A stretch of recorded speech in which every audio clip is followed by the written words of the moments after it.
GeM cinemas நேயர்கள் அனைவருக்கும் வணக்கம். நான் உங்கள் விஜய் பிலால். இன்னைக்கு வீடியோல நம்ம எதை பத்தி பார்க்க போறோம் அப்படின்னு பார்த்தீங்கன்னா, கொஞ்ச நாளைக்கு முன்னாடி அபிநய் அவர்கள் இறந்த விஷயம் நம்ம எல்லாத்துக்குமே தெரியும். ஸோ அவர பத்தின இப்போ ஒரு சின்ன தகவல் ஒண்ணு ஸ்ரீ அஸ்வினி அவர்கள் வெளிய விட்டுருக்காங்க. அது மட்டும் இல்லாம அவர் அவர காதலிச்சதாகவும் சொல்லியிருக்காங்க. ஸோ அவங்க என்னென்னலாம் சொல்லியிருக்காங்க, அவர பத்தி என்னென்னலாம் ஷேர் பண்ணியிருக்காங்க அப்படிங்கிறது எல்லாமே இந்த வீடியோல நம்ம டீட்டெயில்ஸா பார்க்கலாம்.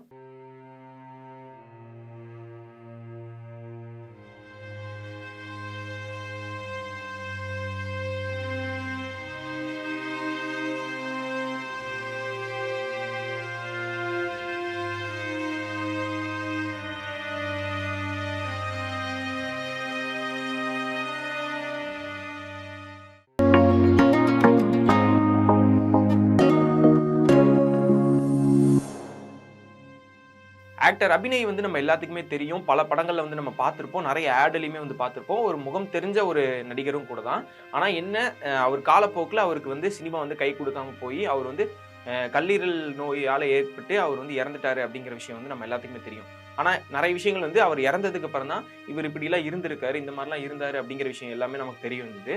இப்போ இறந்து கிட்டத்தட்ட ஒரு 20, 30 நாள் ஆனதுக்கு அப்புறமா இப்போ அவரை பத்தின ஒரு புதிய தகவல் ஒன்று வெளியே வந்திருக்கு அப்படின்னு சொல்லலாம். ஆக்ட்ரஸ் ஸ்ரீ அஸ்வினி அவங்க என்ன சொல்லியிருக்காங்க அப்படின்னு பார்த்தீங்கன்னா, அவரும் நானும் நிறைய படங்கள்ல நடிக்கும் போது மீட் பண்ணியிருக்கோம். நிறைய ஃப்ரெண்ட்ஸாகவும் இருந்தோம். ஆரம்ப கட்டத்தில் அவர் என்ன லவ் பண்றேன்னு சொல்லியிருந்தாரு. என்னை உருகி உருகி காதலிச்சாரு. ஆனா நான் பயத்தோட நான் வேணாம் அப்படிங்கிற மாதிரி சொல்லிட்டேன். எனக்கு என்ன பயம் இருந்துச்சு அப்படின்னா அவரோட அழகு தான். அவர் ரொம்ப அழகா இருக்காரு. இவர் எதுக்கு என்ன லவ் பண்றாரு அப்படிங்கிற ஒரு பயம் எனக்கு இருந்தது. ஆனா அவர் நீ பயப்படுறான்னு தெரியுது அப்படின்னு சொல்லி அவர் அம்மாவோடய கூட்டிட்டு என்ன நான் லவ் பண்றேன், என்ன நம்ம இந்த மாதிரி மேரேஜ் பண்ணிக்கலாம் அப்படிங்கிற மாதிரிலாம் கேட்டிருந்தாரு. எனக்கு பயம் இன்னும் அதிகமாச்சு அப்படிங்கிற மாதிரி சொல்லியிருக்காங்க. அது மட்டும் இல்லாம அவர் குடிப்பழக்கத்துக்கு போக வேணாம் அப்படிங்கிற மாதிரி நான் நிறைய டைம் சொல்லியிருக்கேன். ஆனா அவர் கேட்கவே இல்லை. இருந்தாலும் அவர் நிறைய டைம் என்ன லவ் உருகி உருகி காதலிச்சாரு. அது மட்டும் எனக்கு தெரியும். நான் அவர் மேல இந்த பயத்தாலேயே நான் வேணாம். அவர் ரொம்ப குடிக்கு அடிக்ட் ஆனதுக்கப்புறம் என்னோட பயம் இன்னும் அதிகமாச்சு. நான் நிறைய டைம் சொல்லியிருக்கேன், இந்த குடியை விட்டு இது வேணாம், இந்த மாதிரிலாம் சொல்லியிருக்கேன். ஆனால் அவர் எதுவும் கேட்கல. அவருடைய லைஃப் இப்படி போகும் அப்படிங்கிறது எனக்கு தெரியல. ஆனால் அவர் கடைசியாக என்கிட்ட சொன்ன விஷயம் என்ன அப்படின்னு பார்த்தீங்கன்னா, நான் இறந்தாலும் நீ என்னை பார்க்க வந்துடாத. அதே மாதிரி நீ இறந்தாலும் நான் கண்டிப்பாக உன்னை பார்க்க வர மாட்டேன். இந்த மாதிரி நார்மலாக நம்ம சின்னதாக ஒரு நார்மலாக ஒரு லவ்வர்ஸ்குள்ள ஒரு ஃப்ரெண்ட்ஸ்குள்ள இந்த மாதிரி ஒரு பிரச்சனையாச்சுன்னா எப்படி ஒரு கான்வர்சேஷன் போய் ஒரு எந்த ஒரு மைண்ட் செட்டில் சொல்லிட்டு போவாங்களோ, ஸோ அந்த மாதிரி சொல்லிட்டு போயிருக்காரு. அதுக்கு அடுத்து பார்த்தீங்கன்னா, அவர் ரொம்ப நாள் கழிச்சு உடல்நல சரியில்லாத டைம்ல இறந்து போறதுக்கு ஒரு கொஞ்ச நாளைக்கு முன்னாடி கூப்பிட்டு பேசும்போது, அவங்க அம்மா இறந்ததுக்கு அப்புறமா கூப்பிட்டு பேசும்போது அவங்க என்ன சொல்லியிருக்காங்க அப்படின்னு பார்த்தீங்கன்னா, அம்மாவும் இறந்துட்டாங்க. நான் இப்பதான் உணர்றேன். குடியால இந்த மாதிரி இறந்து போறவங்களுக்கு ஒரு குடியால கெட்டு போறவங்களுக்கு நான் ஒரு பாடமா இருக்கேன் அப்படிங்கிற மாதிரி சொல்லியிருந்தாரு. இப்போ கூட நீ பார்க்க வர மாட்டியா அப்படின்னு சொல்லி அவங்கள கூப்பிட்டதாகவும், இல்லை இதுக்கப்புறம் நான் வர முடியாது, எனக்கு இன்னுமே எனக்கு பயம் அதிகமாயிருக்கு, நான் உன்கிட்ட முன்னாடியே சொல்லியிருக்கேன், இந்த மாதிரி குடியை விட்டுரு அப்படிங்கிற மாதிரி சொல்லியிருக்கேன், நீ கேட்காம இப்படி போயிட்ட. அது மட்டும் இல்லாமல் நான் இப்போ திருமணம் எனக்கு நடந்துருச்சு அப்படிங்கிற மாதிரி அவங்க சொல்லியிருக்காங்க.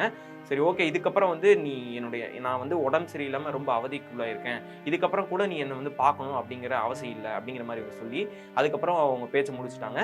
கொஞ்ச நாள் கழிச்சு அவர் இறந்துட்டாரு அப்படிங்கிற செய்தி தான் எனக்கு வருது அப்படின்னு சொல்லி அவங்களுடைய போஸ்ட்ல சோசியல் மீடியாவில் போஸ்ட் பண்ணியிருக்காங்க.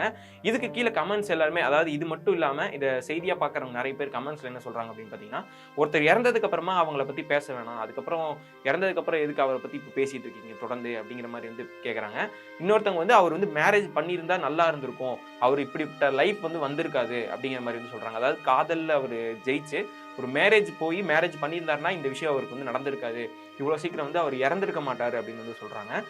நிறைய விஷயங்கள், அதாவது இதை பற்றின நிறைய பேச்சுவார்த்தைகளாக இருக்கட்டும், யார் என்ன பேசினாலும் அவருக்கு திருமணமாக இருந்தால் ஒரு நல்ல நிலையில இருந்திருப்பாரு அப்படிங்கிறத சொல்றாங்க. ஸோ உங்களுடைய ஒப்பீனியன் என்ன அப்படிங்கிறது கீழே கமெண்ட்ஸை சொல்லிட்டு போங்க.